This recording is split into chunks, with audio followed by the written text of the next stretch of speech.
Let's learn today. આજે આપણે ભારતના જંગલોના પ્રકાર વિશે જોઈશું. તો એમાં સૌપ્રથમ જોઈએ તો ઉષ્ણકટિબંધીય નિત્ય લીલા જંગલો. તો કે આ જંગલમાં વાર્ષિક વરસાદ 200 સેન્ટીમીટર કરતાં વધુ હોય છે અને જોઈએ તો કે 22 સેલ્સિયસ તાપમાન ધરાવતા હોય છે.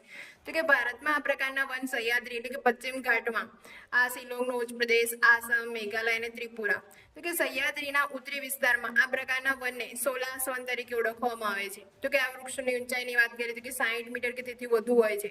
તો અહીંયા મહોગની, તાડ, વાંસ, નાળિયેર, રોઝવુડ અને રબર જેવા વૃક્ષો થાય છે. પછી જોઈએ કે ઉષ્ણકટિબંધીય પાનખર જંગલો. એમાં અલગ અલગ પ્રકાર છે. એમાં જોઈએ સૌપ્રથમ ઉષ્ણકટિબંધીય ભેજવાળા પાનખર જંગલ. તો કે ભારતમાં સૌથી વધુ આ જંગલ જોવા મળે છે.